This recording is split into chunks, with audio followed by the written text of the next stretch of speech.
میں منہاج model school مانگا منڈی سے تشریف لائی طالبہ فاطمہ سے ملتمس ہوں کہ وہ آئیں اور آج کے اس پروگرام میں اپنی تقریر پیش کریں۔ نحمد و نصلی علی رسول الکریم، اما بعد فاعوذ باللہ من الشیطان الرجیم، بسم اللہ الرحمن الرحیم۔ جناب صدر، محترم اساتذہ کرام اور میرے عزیز ساتھیوں، السلام علیکم۔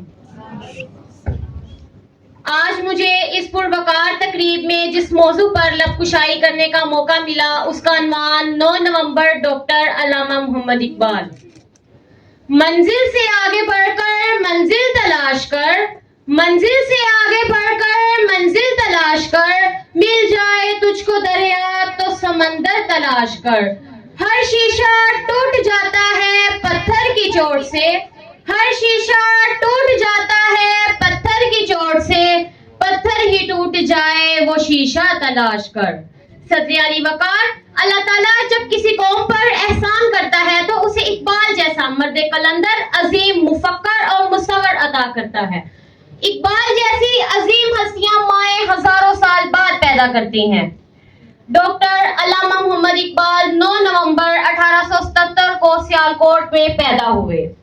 اس روز اقبال نے نہیں بلکہ ایک ایسی عظیم شخصیت نے جنم لیا جو آج بھی ایک عظیم کردار کی حیثیت سے زندہ ہے۔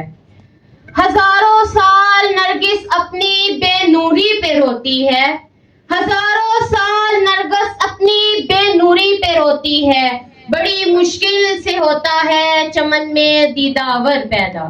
صدر ذی وقار، اقبال نے جس دور میں آنکھ کھولی وہ مسلمانوں کی بدحالی کا دور تھا۔ مسلمان جو کبھی جاہ و حشمت کے اعلیٰ عہدوں پر فائز تھے، غیر ملکیوں کی بربریت کا شکار ہو کر ظلم و ستم کی گہرائیوں میں گر چکے تھے۔ ان کی آزادی سلب کر لی گئی، مسلمان غلامی کی زنجیروں میں جکڑے ہوئے تھے اور انسانیت اندھیرے میں گم تھی۔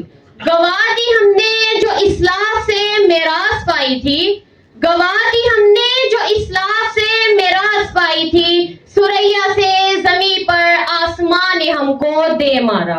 صدر علی وقار، اقبال وہ دانائے راز تھے جنہوں نے مسلمانوں میں الگ وطن کا جذبہ پیدا کیا اور اپنی شاعری کے ذریعے خودی کا پیغام دیا۔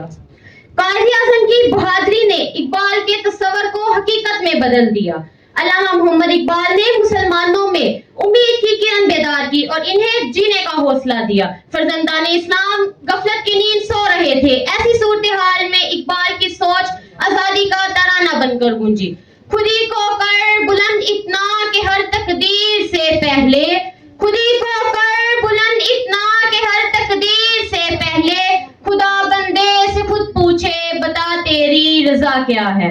جناب صدر، اگر مسلمانوں کو علامہ اقبال کی قیادت میسر نہ ہوتی تو ان میں الگ سرزمین حاصل کرنے کی سوچ کبھی جنم نہ لیتی۔ علامہ اقبال کے ارادے پختہ اور غیر متزلزل تھے۔ آپ کو نوجوانوں سے بہت امیدیں وابستہ تھی۔ آپ چاہتے تھے کہ نوجوان آگے بڑھیں اور ملت اسلامیہ کا حصول ہر صورت ممکن بنائیں۔ جوانوں کو میری آہیں سحر دے، جوانوں کو میری آہیں سحر دے، پھر ان شاہین بچوں کو بالوں پر دے۔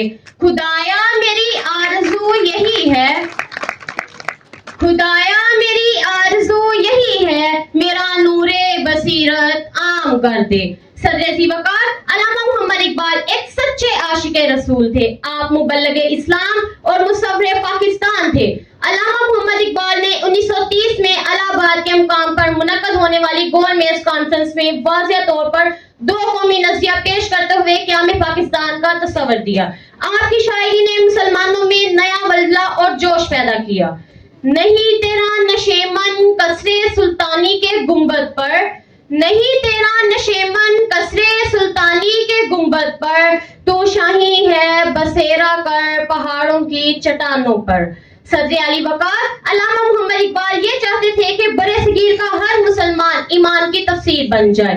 آپ نے مشرق اور مغرب کی تہذیب و تمدن کا موازنہ کیا۔ آخرکار اس نتیجے پر پہنچے کہ یورپ کی شان و شوکت عارضی ہے، ان کی چمک دمک وقتی ہے، جبکہ اسلام کی حقیقت لازوال اور دائمی ہے، اور اپنی قوم کو پیغام دیا کہ میرا طریق امیری نہیں فقیری ہے،